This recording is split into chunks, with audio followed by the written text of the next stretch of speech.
punya kecenderungan untuk lebih mendengarkan gitu. Nah, sedangkan kalau anak zaman sekarang itu kelihatannya dengar tapi kok nggak masuk gitu ya. Beberapa malah lebih konfrontatif, berani untuk nantang gitu, atau malah tidak mendengarkan. Itu. Yang kedua, kemudian zaman dulu ilmu atau informasi itu sumbernya sedikit, cuma dari buku dan guru. Sedangkan kalau sekarang itu sumbernya banyak, sangat melimpah gitu. Lalu kemudian pendidikan zaman dulu ada kecenderungan itu memperlakukan guru itu sebagai sumber yang selalu benar. Kalau murid itu jawabannya beda dengan guru, salah atau dianggap menantang gitu ya. Nah, tapi kalau zaman sekarang murid lebih didengarkan gitu, bisa lebih terbuka. Lalu kemudian yang keempat, kalau model pendidikan dari zaman dulu itu membuat anak-anak itu ya tahu sopan santun ya, lewat perkataannya, perilakunya, juga mau menyapa. Tapi kalau anak zaman sekarang itu sering sekali dilihat mereka cuek, ditanya juga nggak jawab, terus bahasanya juga nggak sopan. Gitu. Lalu kalau dari sisi fasilitas pendidikan zaman dulu itu ya cenderung terbatas, seperti buku-buku begitu ya. Lalu fasilitas sekolah nggak pakai AC. Nah, kalau sekarang itu sudah jauh lebih baik fasilitas untuk pendidikan. Ya begitu. Oke. Thank you banget Kak. Ya Kak Rita, thank you. Jadi kita udah lihat gitu ya, ada kekerasan, terus guru juga bisa ngomong apa aja karena mereka yang paling tahu gitu ya. Itu yang saya garis bawahi. Ada kelompok lain, silahkan. Kelompok lain menambahkan. Kak siapa nih? Kelompoknya Kak siapa nih? Mari. Antara Kak Elsa, silahkan Kak Elsa. Boleh menambahkan ada tambahan.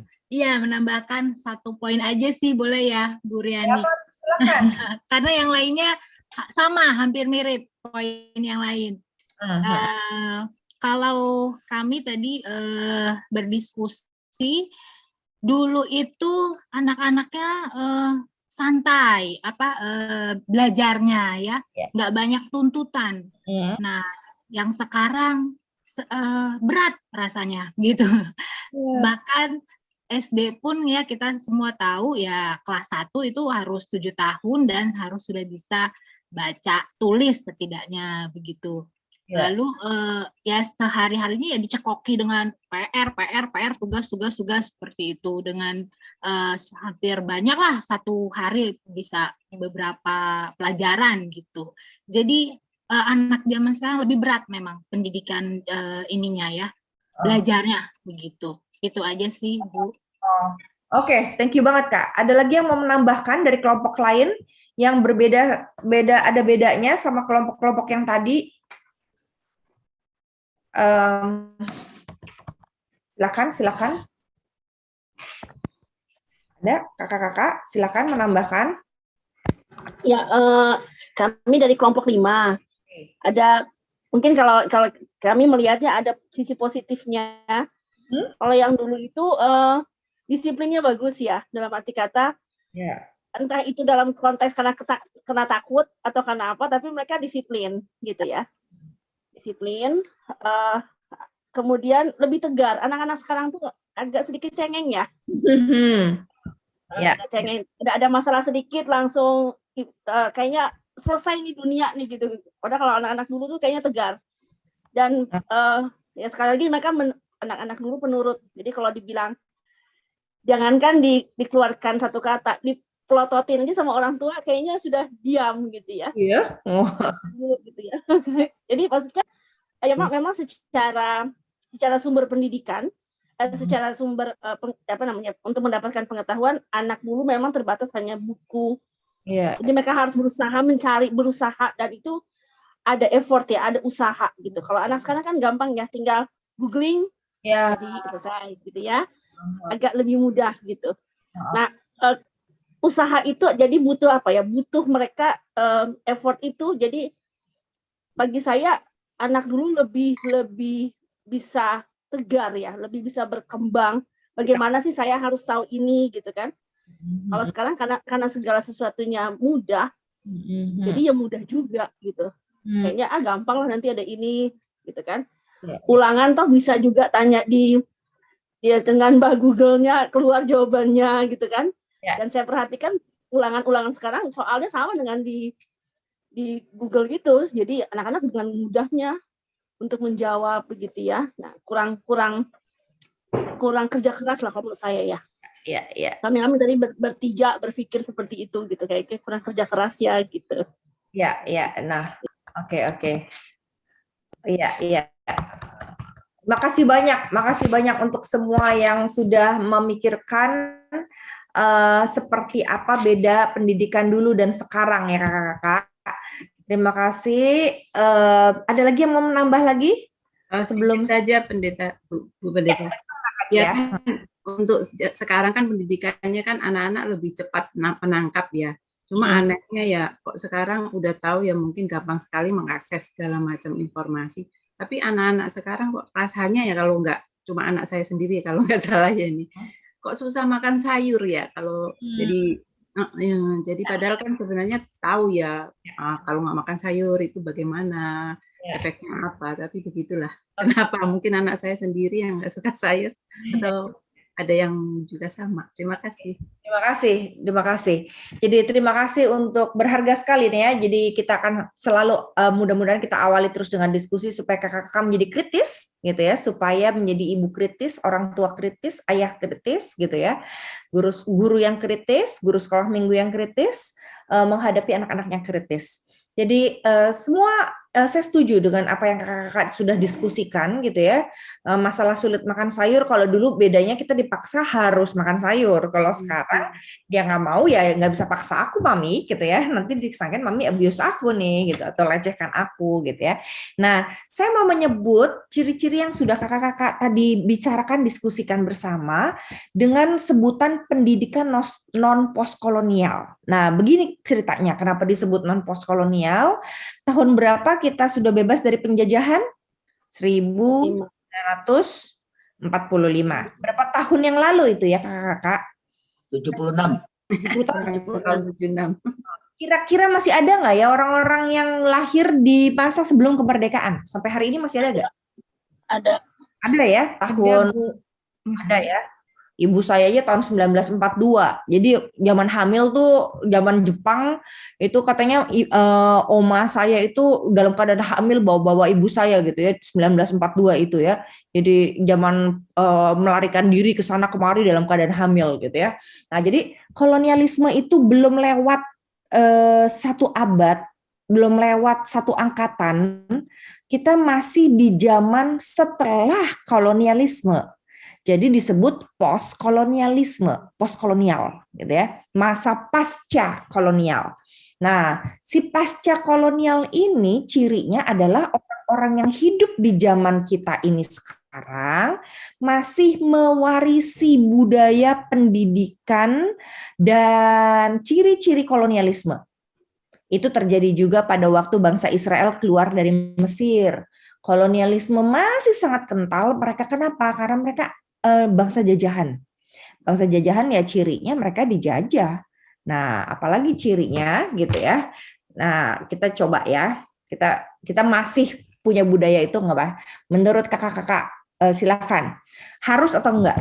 Harus atau enggak? Anak tidur siang, harus enggak? Silakan. Jawab. Enggak. Tidak. Ada yang tidak, ada yang harus? Ada yang harus, ada yang harus? Tidak. Harus. Tidak. Makan buah harus atau tidak? Harus. Tidak. Oke, kerapikan tempat tidur? Harus. Seharusnya sih, tapi ngeyel. Iya, ngeyel betul. Oke. Sikat gigi di malam hari haruskah? Harus. Cuma ya.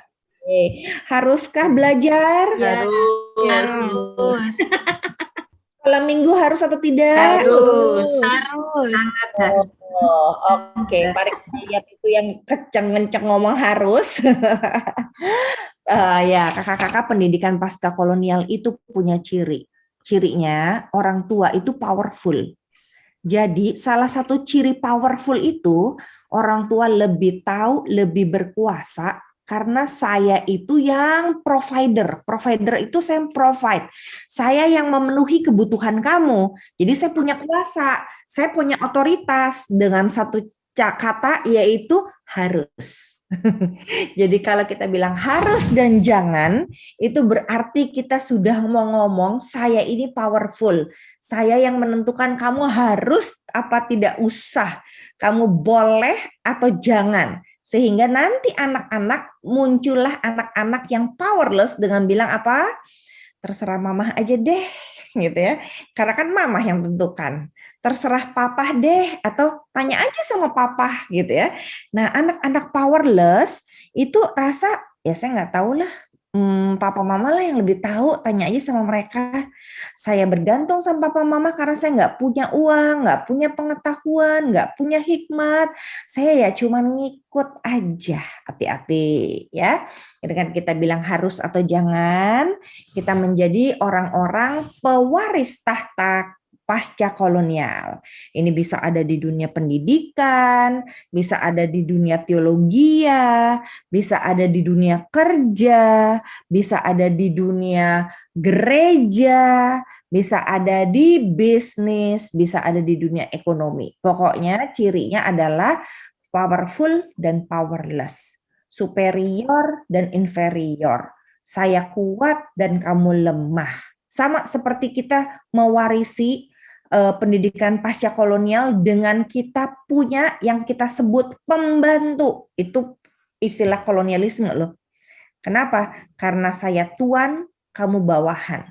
Jadi panggilnya ibu, bapak. Padahal nanti orang yang help di rumah kita umurnya lebih tua dari anak kita juga, tetap dipanggil nama.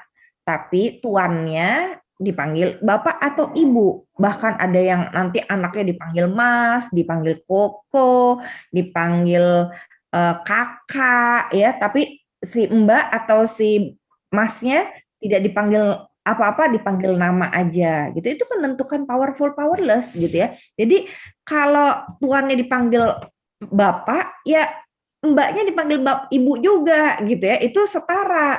Tapi kalau kita mau pasca kolonial, powerful powerless, ya yang atas dipanggil dengan hormat, yang bawah asal panggil aja lah, dia kan bawahan. Nah, hati-hati kita meneruskan itu sehingga kita menjadi orang-orang yang meneruskan pendidikan pasca kolonial. Nah, apa sih cirinya pasca kolonial? Ciri pendidikan postkolonial tuh powerful powerless kan? Nah, ada masuk membandingkan. Ini orang ini sama ini lebih baik ini. Nah, itu postkolonial. Kalau bandingin itu kan orang maunya kan ini lebih pinter, ini lebih bodoh. Ini lebih kaya, ini lebih miskin. Ini lebih punya, ini nggak punya. Nah, hati-hati membandingkan karena sesungguhnya pembandingan kita itu seakan-akan menunjukkan kita tidak setara. Ada yang lebih, ada yang kurang. Ada yang powerful, ada yang powerless gitu ya. Membandingkan membuat orang terluka. Lalu antara pinter bodoh, baik nakal. Lalu kedua, ciri pendidikan postkolonial powerful dan powerless, mempermalukan. Aduh, anak ini nggak bisa taat nih ya. Nah, taat itu hati-hati ya.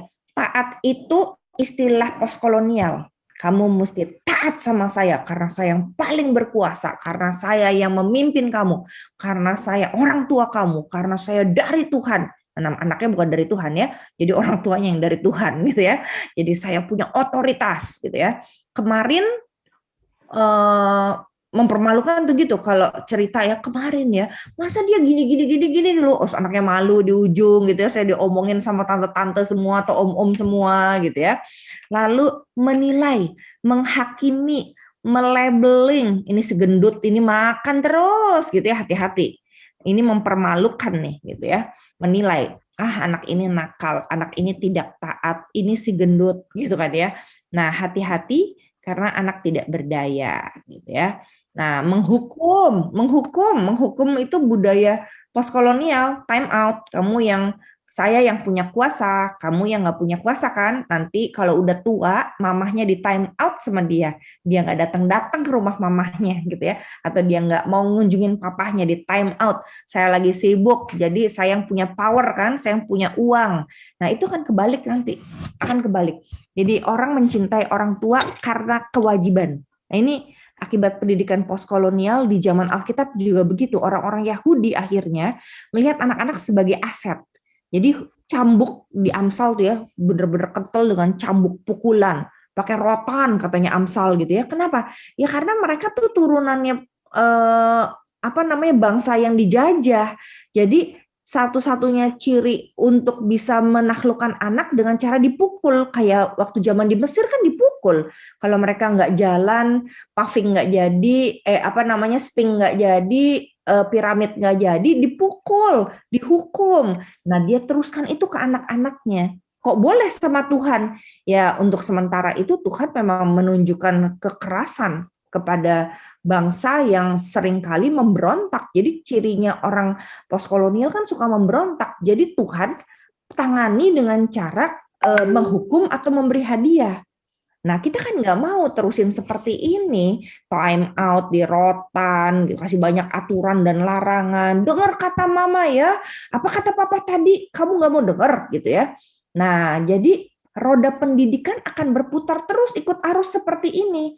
Katanya Paulo Freire, model pendidikannya namanya the banking concept of education. Apa cirinya? Orang tua pikir, orang tua katakan, orang tua lakukan, anak ngapain? Anak harus ikut. Udah gitu, jadi kebiasaan terus-menerus. Ini rodanya berputar terus gitu ya.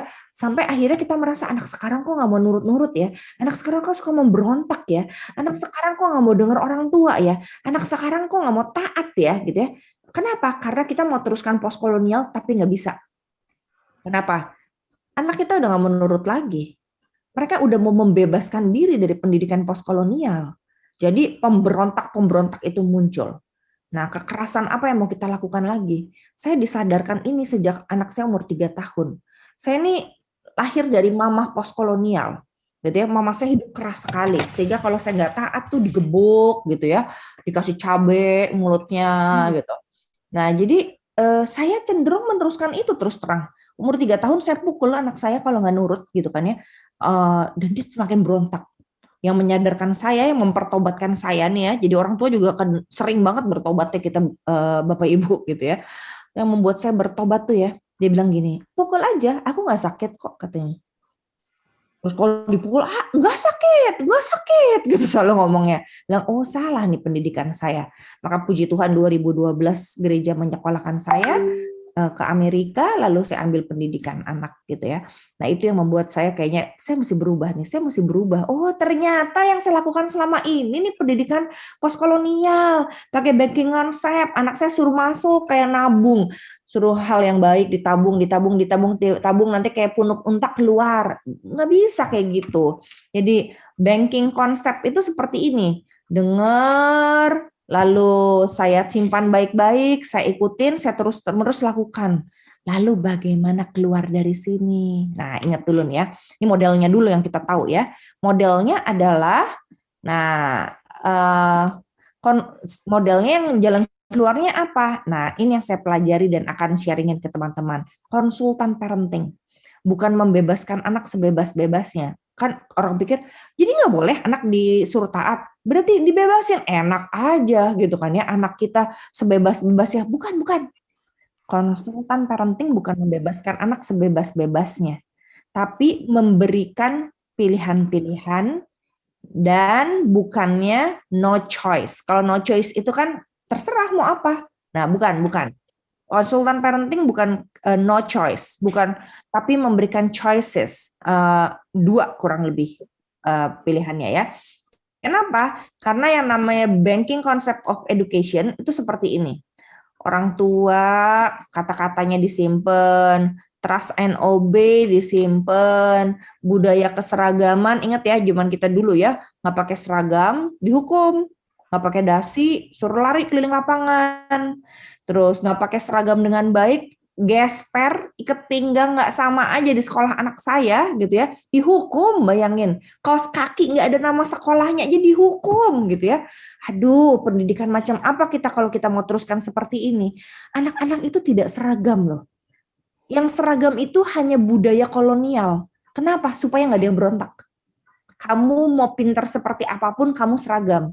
Supaya apa? Kamu nggak membebaskan diri dari penjajahan. Maka semua jongkok-jongkok.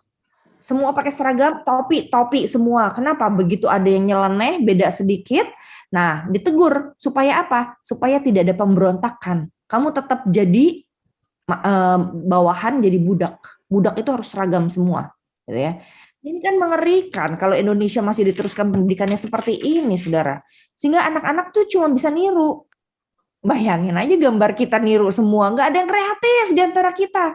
Wong saya mau bikin pabrik di bawah gunung, pasti dimarahin sama gurunya, ini apaan ini? Gitu kan. Yang ada adalah rumah, sawah, rumput, dan pohon kelapa. Saya mau bikin pohon beringin nggak boleh juga kali, jangan-jangan di bawah gunung nggak ada pohon beringin katanya gitu ya. Saya mau bikin warna hijau, rumahnya nggak boleh. Rumah harus atapnya, gentengnya orange seperti di rumah-rumah Indonesia gitu ya.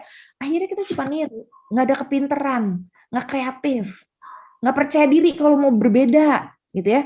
Makanya orang bilang, tanya aja deh sama mama. Habis kalau nggak sesuai sama mama, saya salah. Saya dipukul, saya dihukum, saya dipermalukan, saya disalahkan, bukan diapresiasi. Mari kita bertobat, gitu kan ya. Sebagai orang tua, kenapa? Karena anak-anak kita seperti generasi stroberi, kata orang Korea. Kelihatannya indah, tapi dalamnya tuh mudah rusak, gitu ya. Jadi pendidikan dan parenting kita adalah kita galak, kita nggak percaya diri. Nah, katanya si Robert Fulghum bilang, don't worry, anak-anak kita itu nggak mau dengar. Jangan khawatir kalau anak-anak nggak mau dengar. Khawatirlah kalau anak-anak melihat kita, meniru kita, dan menjadi seperti kita yang tidak mau berubah. Anak-anak pasti nggak semakin mau dengar kita. Dia mau dengar apa yang enak, yang enjoy, yang bikin enjoying waktu di minggu lalu kan ya. Tapi worry-lah kalau mereka nonton kita nggak mau berubah. Maka mari kita bertobat sama-sama gitu ya. Apa yang kita perlu ubah? Model parenting namanya.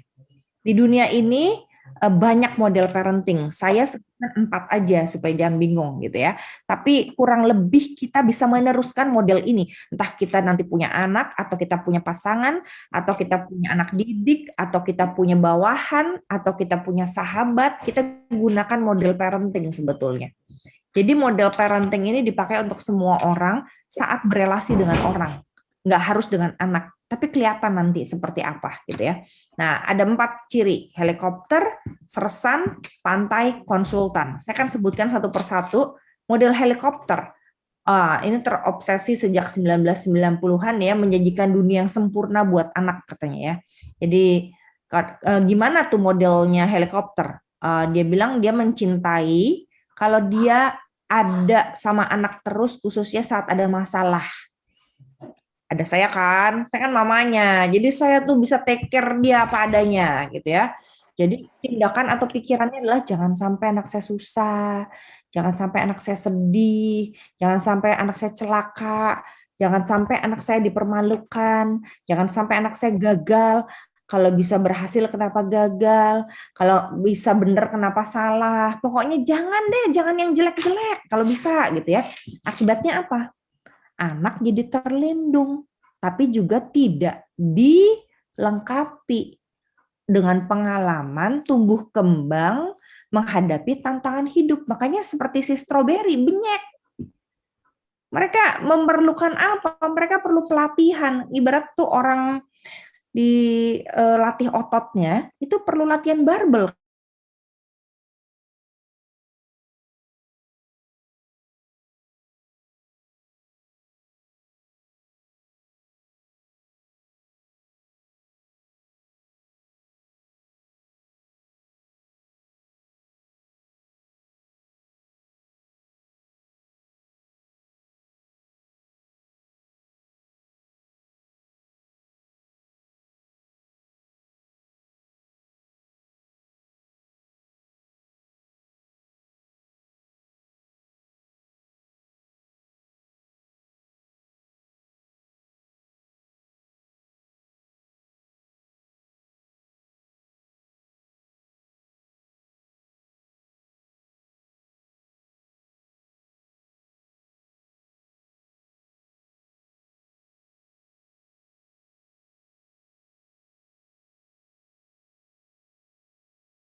Kenapa? Karena dia nggak siap hadapi sesuatu yang uncomfortable gitu ya.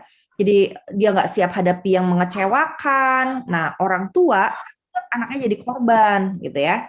Jadi kalau kita punya anak atau kita jadi orang tua seperti ini, maka anak-anak kita jauhkanlah dari mana-mana gitu ya. Nah, itu yang pertama. Yang kedua, sersan pelatih. Sersan pelatih itu kayak orang di angkatan bersenjata gitu ya.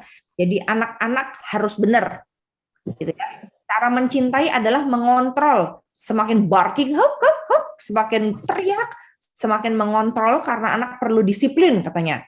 Kalau teman-teman pernah nonton film The Sound of Music gitu ya, si Kapten Von Trapp gitu ya, membuat anak-anaknya disiplin kayak di kayak di sebuah angkatan laut katanya dia ya. Nah, tindakan pikiran orang tuanya apa? Anak tuh mesti dikasih tahu yang benar, kasih tahu apa yang harus dia lakukan. Tadi kan kita bilangnya harus gak harus tidur siang nggak harus. Jadi yang menentukan tuh orang tua. Yang pikir baik atau enggak orang tua. Hati-hati loh. Mereka jadi nggak bisa mikir nanti. Akibatnya apa? Anak hanya lakukan yang orang tua katakan dan bergantung pada orang tua. Gitu. Jadi yang benar pokoknya orang tua. Yang kedua, anak nggak mengambil keputusan dan berpikir dengan caranya sendiri. Tapi jadi follower aja, caranya orang tua yang paling benar lah gitu ya. Nah kalau dia remaja, hati-hati. Anak-anak remaja ini akan ikut apa kata temennya, ditinggalin deh kita. Dia kan jadi follower. Kalau nggak jadi follower teman-temannya, dia jadi leader yang memberontak biasanya. Kenapa? Karena dia ditekan oleh orang tua. Gitu ya. Maaf ya Bu, ini saya bukan karena apa-apa Bu, gitu ya. Ini karena ada di internet, gitu ya.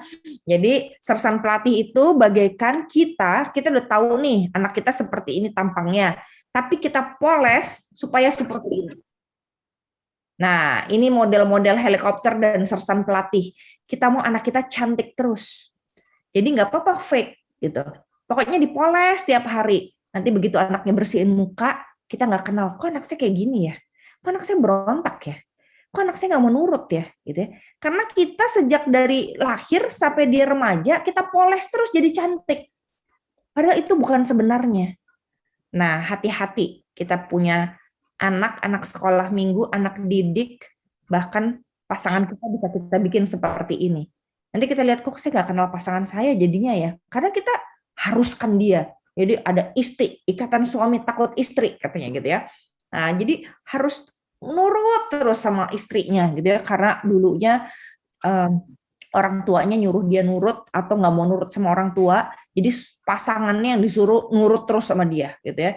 Hati-hati kalau kita menikah dengan pasangan yang selalu suruh kita nurut gitu ya.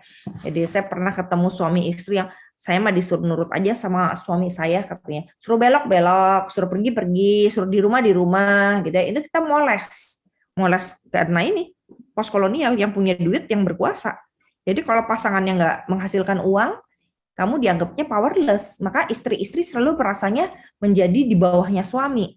Suami-suami merasa kepala rumah tangga. Kenapa? Saya punya uang, saya punya kuasa, maka saya ada di atas. Padahal Alkitab nggak ngomong kayak gitu loh. Alkitab nggak ngomong bahwa laki-laki di atas. Yang kepala itu Tuhan. Jadi Paulus bicara laki-laki adalah kepala dari istri, itu ada konteksnya. Konteks zaman itu perempuan yang seringkali jadi kepala. Atau laki-laki itu seringkali menjajah istri gitu ya. Jadi ada perbaikan lah di dalam konteks Paulus ngomong seperti itu gitu ya. Nah, yang ketiga, akibat dari nggak mau kayak gitu, orang muncul ekstrim lain, laissez-faire.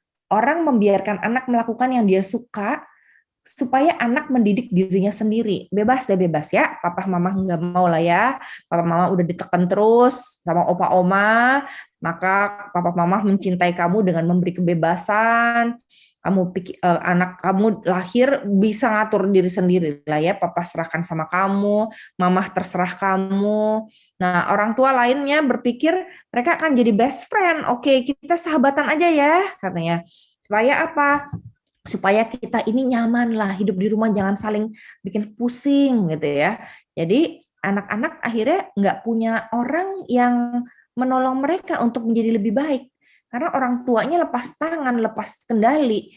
serah kamu mau apa. Akibatnya anak-anak punya sih waktu berkualitas dengan orang tua, tapi dia nggak belajar apa-apa dari orang tua, dari value hidup orang tua.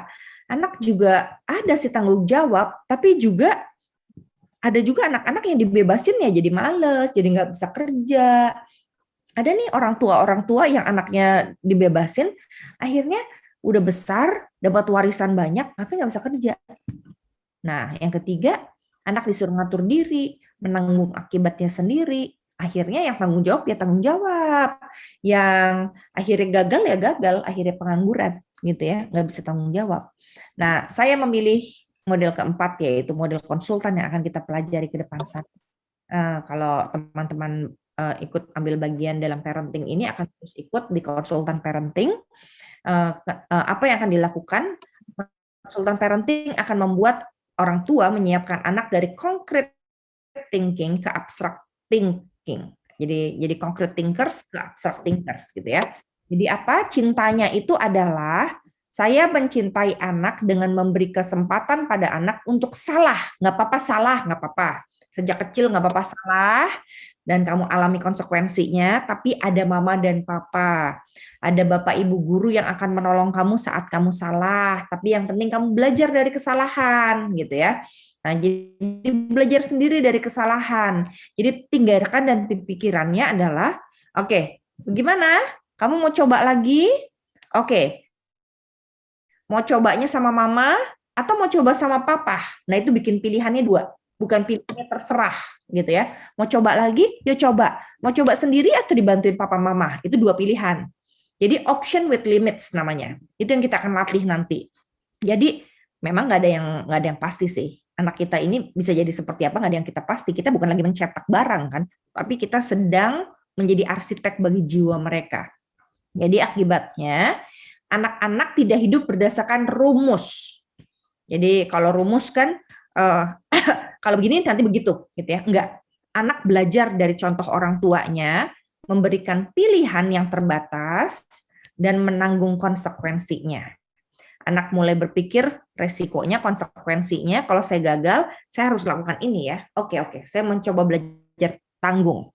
Kalau sampai saya nggak bisa, nggak apa-apa, ada papa mama nolongin saya. Jadi orang tua, kakak sekolah minggu menjadi penolong buat anak ketika mereka mengalami konsekuensi atau ketika mereka mengalami gagal, gitu ya. Tapi anak akan belajar dari kegagalannya, gitu ya. Jadi anak-anak bisa berpikir, oh ini gagal nih, ini bisa sukses nih. Oke, saya harus pikir nih akibatnya apa. Nah, sehingga mereka kritis, gitu ya. Ini yang saya mau ajak teman-teman untuk berproses nanti dari minggu ke minggu ke depan sana, gitu ya. Jadi, oke. Nah, pendidikannya jadi seperti amat nih, pendidikan milenial. Nah, ini setiap anak nggak dilihat dari keseragaman, tapi setiap anak unik. Jadi kalau teman-teman nanti pelajari Ikigai di internet gitu ya, seperti tubuh Kristus.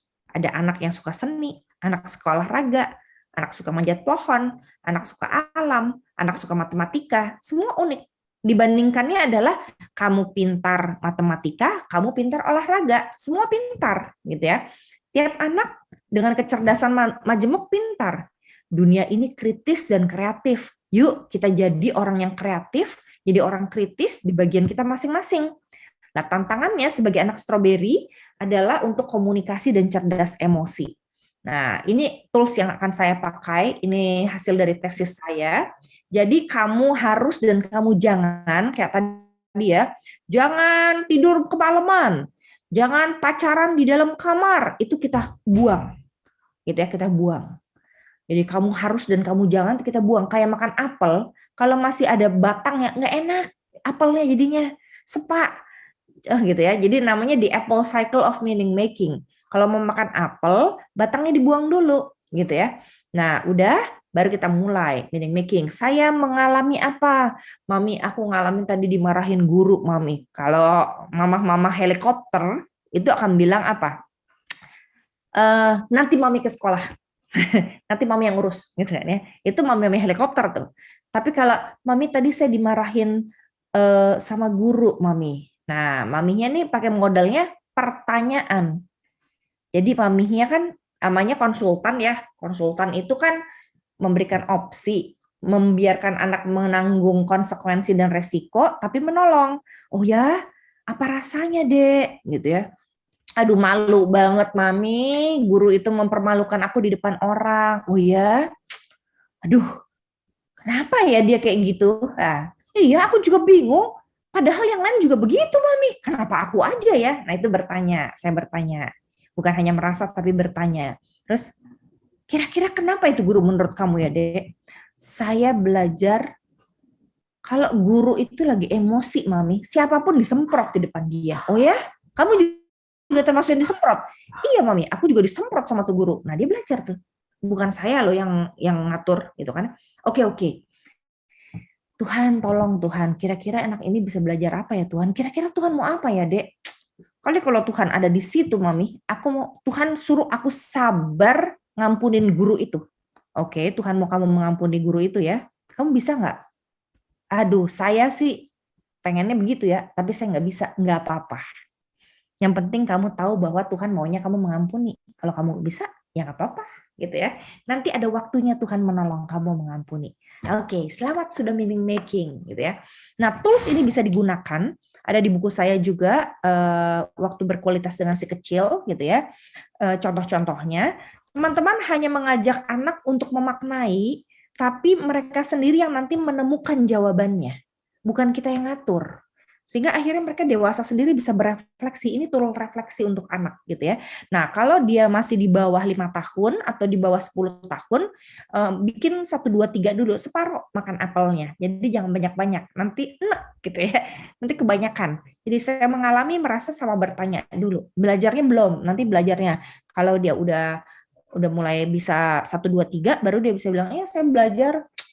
Orang nggak boleh, orang tuh mesti punya teman, Mami. Oh ya, bagus-bagus, orang mesti punya teman, bener. Nah, mari kita simulasi. Aku memanggil Kak Susinia. Kak, punya nggak pengalaman di masa pandemi ini apa? Satu judul aja. Ini nggak usah pakai cerita banyak-banyak kalau Apple Cycle. Dia cuma judul. Pengalaman kakak di masa pandemi apa? Kasih judul. Saya Lebih mengenal anak ya. Oke, saya mengenal anak di masa pandemi ya. Iya. Oke, rasanya apa, Kak? Kadang amazed sendiri ngelihat anak-anak. Kagum ya. Kagum bahwa kadang mereka menghadapi masalah itu bisa mencari solusi sendiri. Oh, wow. Oke, kalau gitu ada nggak wonderingnya atau bertanya-tanyanya? Mereka kok kagum ya, karena mereka bisa mencari solusi sendiri ternyata ya. Kakak bertanya-tanya, ada nggak wondering? Kadang-kadang gini, kalau dulu sebelum pandemi, saat saya ngantar mereka sekolah, di mobil kita suka cerita ya. Kan waktu itu masih anak saya 2 yang saya antar sekolah, yang ketiga belum sekolah. Jadi di situ saya komunikasinya intens banget sama mereka bahwa ngasih nasihat sekolah seperti apa, nikmatin aja. Nah, tapi pada saat saya selama pandemi ini mereka banyak kan mama dulu begitu gitu loh. Kan mama kalau ada masalah freeze ya? Enggak bisa. Terus? Oh, enggak ya. Kalau ada masalah itu biasanya mereka, kan mama dulu bilang seperti itu.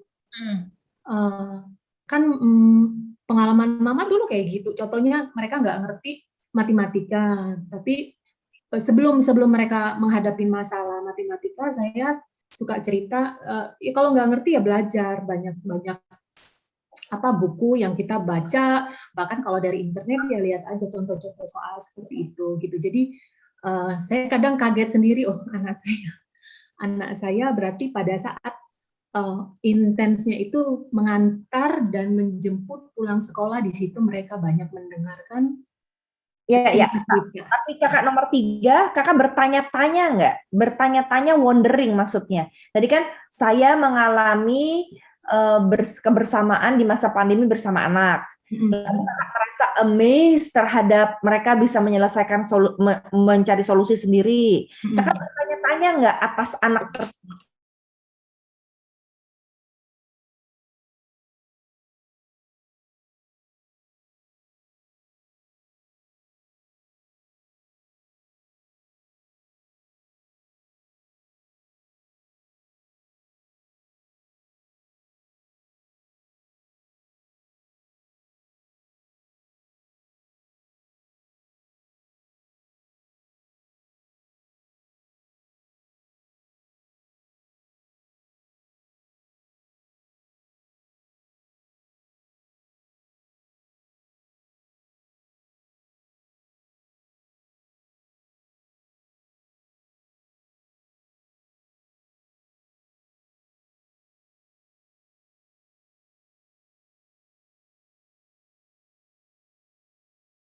solusi mereka, gitu ya. Nah, itu namanya meaning making, Kak. Nah, saya mengajak kakak-kakak, ini udah kita akhiri, dari silakan ada pertanyaan dalam 10 menit, tapi kakak-kakak tolong lakukan meaning making ini ke anaknya. Misalnya dia cerita, Mami hari ini online Zoom itu nggak enak di pelajaran. Oh ya, rasanya apa? Nah, masuk tuh nomor 2. Lalu, oh ya, kira-kira kamu bertanya apa yang kamu nggak ngerti? Aku kira-kira bisa nggak ya gurunya diganti? Nah, itu bertanya. Nah, gitu ya. Terus belajar apa dari pengalaman ini? Ya udahlah, aku mesti belajar terima punya guru nggak enak kayak gini, misalnya gitu ya. Yang kelima, kira-kira pesan Tuhannya apa? Ya aku mesti sabar kali, gitu kan ya. Nah, biasanya pesan Tuhan itu dari pesan dari firman Tuhan. Kalau dia bisa hubungkan sedah teduh mereka dengan ini bagus banget, gitu ya.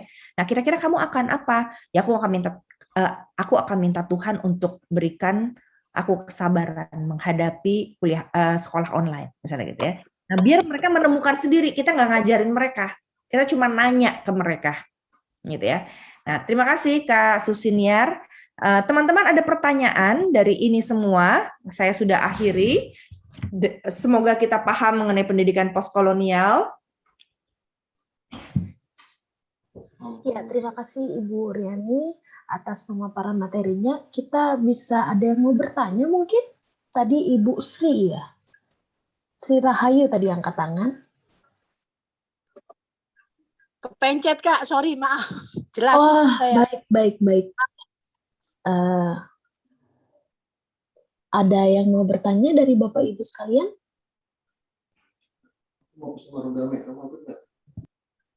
Kak apa-apa saya tanya Kak ya, maaf.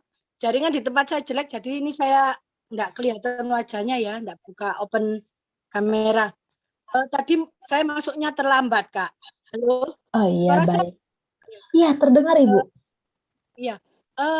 Saya tadi jadi setengah ini, menerima materinya setengah. Tadi kolonial ya Kak ya? Iya, Ya. benar. Bisa minta tolong. Maksudnya itu seperti apa? Kebetulan saya seorang guru juga, biasa menghadapi masalah yang dialami oleh anak-anak saya, anak-anak yang di sekolah. Jadi bisa minta tolong Kak, maksudnya postkolonial ini garis besarnya apa gitu aja Kak ya. Saya tadi terlambat sedikit. Oke, Kak Sri, nanti dengerin recordingnya aja ya. Jadi nanti ada recordingnya. Oke, thank you. Ada pertanyaan lain kakak-kakak?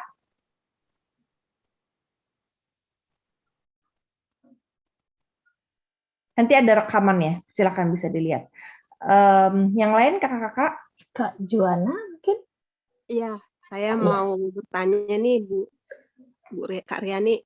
Ya. Saya Juana, anak saya itu baru umur 7 tahun. Saya kurang tahu, ya agak gemes sih karena saya memang tergolong dididik dari dari postkolonial tadi. Saya memang dididik dalam hal seperti itu ya. Nah, tiba saya menghadapi anak yang dari dia sekolah langsung daring gitu ya, dari SD dia langsung daring, misalnya kelas 2. Nah, yang saya sering harus tarik nafas itu adalah untuk beberapa pelajaran dia tuh belum mencoba udah langsung bilang susah mama gitu kan. Jadi kayak bahasa Sunda dan bahasa Mandarin dia tuh belum mencoba tapi susah mama gitu. Jadi memang terkadang saya sering kebablasan sih seperti yang tadi terucap. Ya ampun kakak tuh gitu aja nggak bisa gitu. Memang jadinya terucap juga dari saya gitu. Jadi mungkin saya minta tips praktis untuk anak seusia ini yang dari kecil udah langsung daring. Cara mendampingnya seperti apa ya Bu gitu. Untuk apa nih ya? Untuk mengatasi kondisi anak yang sudah langsung mudah menyerah di awal belum mencoba gitu. Sebenarnya saya itu gemasnya itu karena kalau dibandingkan dengan zaman saya dulu, saya tipe orang yang ya bukan tipe orang yang sering nanya sama orang tua, nggak, malah saya dulu saya itu ada tugas saya bisa kerjakan sendiri. Tiba-tiba ketemu dengan anak saya yang dia mau mencoba aja belum mencoba dia udah langsung nyerah gitu loh Bu. Jadi dia sebetulnya mudah untuk menyerah ya? Iya. Menyerah. Kalau anak yang mudah untuk menyerah, sebetulnya dia perlu dilatih untuk belajar sabar, Kak.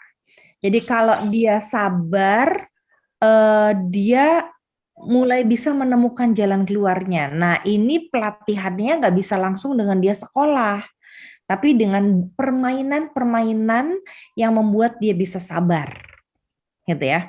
Jadi permainan-permainan apa ya yang bikin dia sabar, gitu ya. Jadi misalnya dia bisa meniti, gitu ya, pelan-pelan ya, pelan-pelan.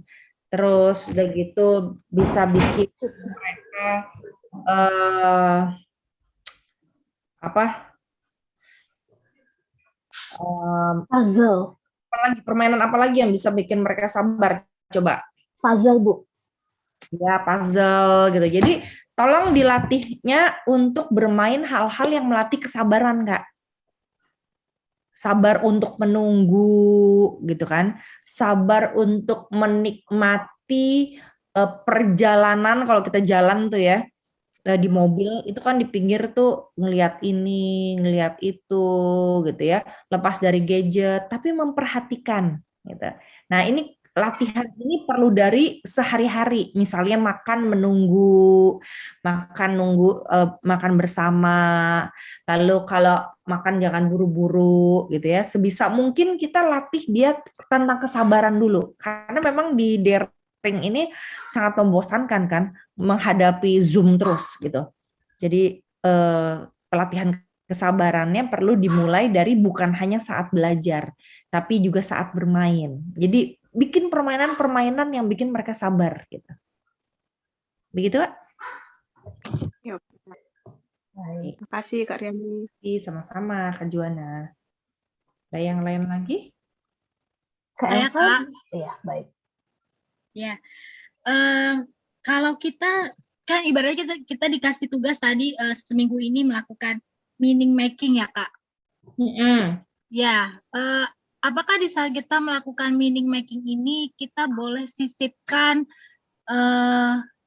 nasihat-nasihat dari kita?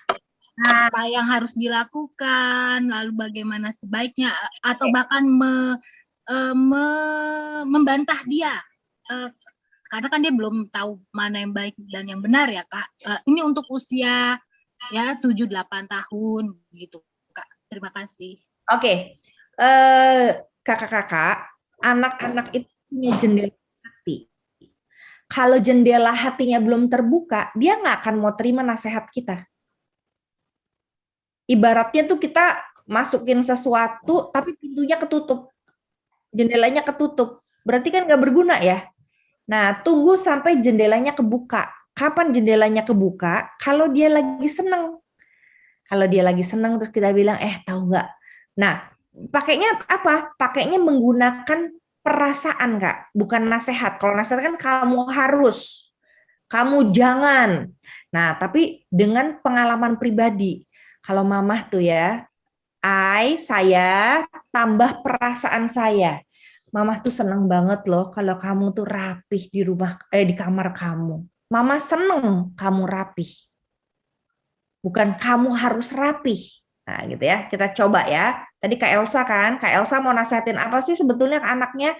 Meaning making itu kalau pakai jangan dan harus kayak makan apel pakai batang. Ingat aja itu, gitu ya. Tapi Kak Elsa mau nasihatin apa contohnya? Kayak contoh ya. Nasihatnya apa?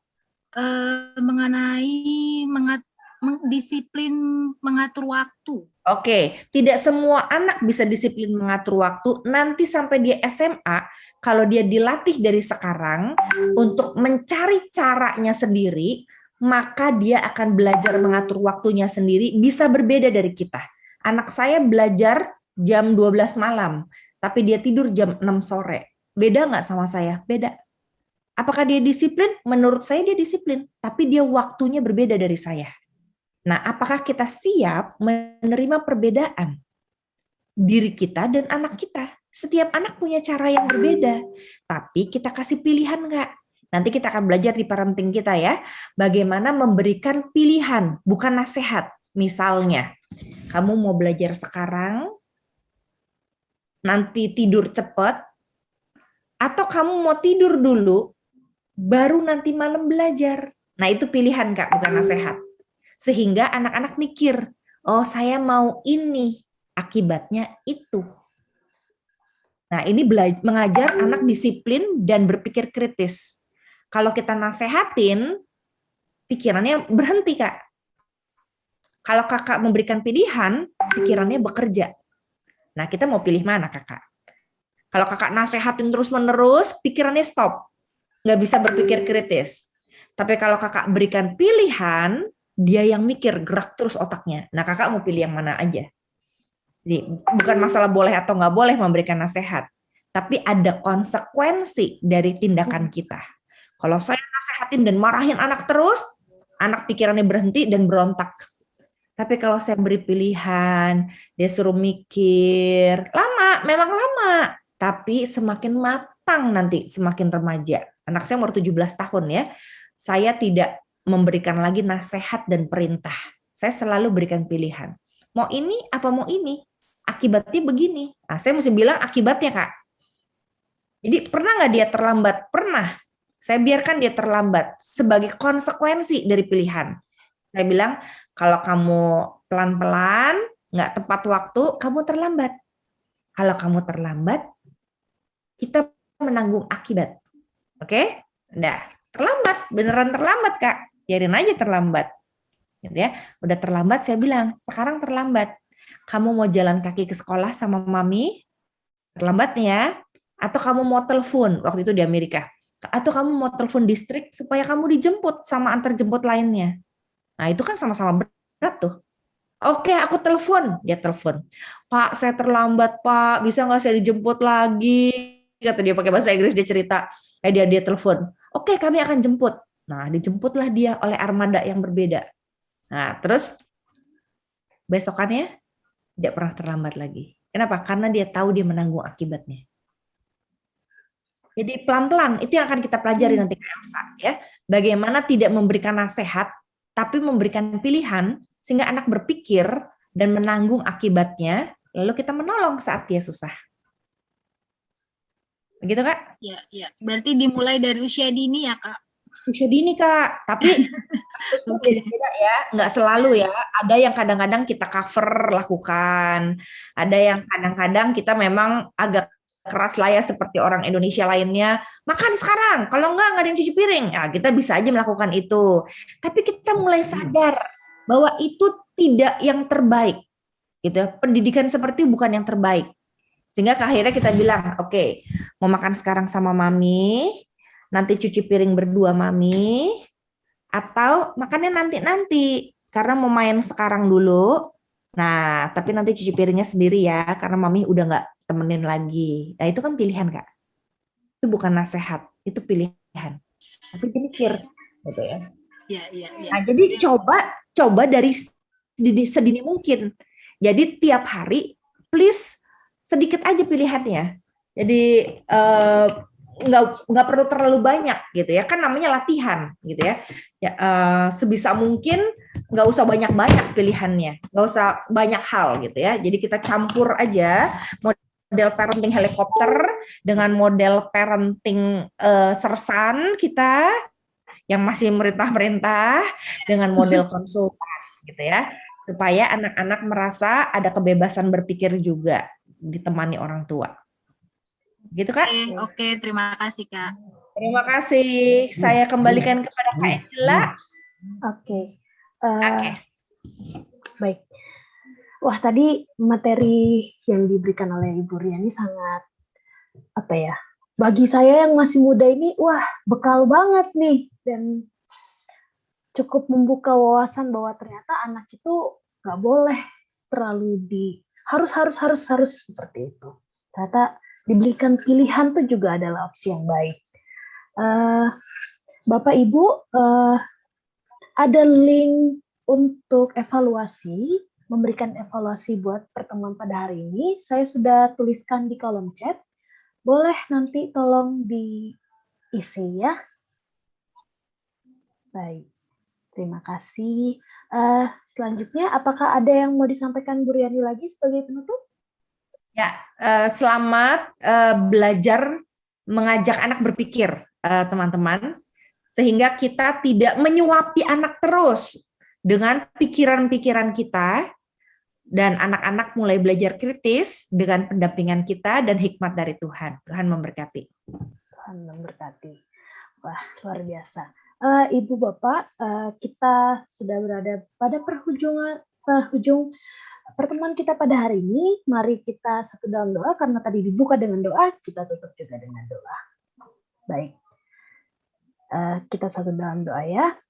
Bapak yang baik, terima kasih ya Bapak, kami telah menyelesaikan pertemuan pada hari ini. Bapak, Engkau telah mengurapi Ibu Pendeta Riani dengan sangat luar biasa ya Bapak, sehingga beliau dapat memberikan materi-materi, membagikan edukasi-edukasi dalam merawat dan menjaga dan mendidik anak ya Bapak.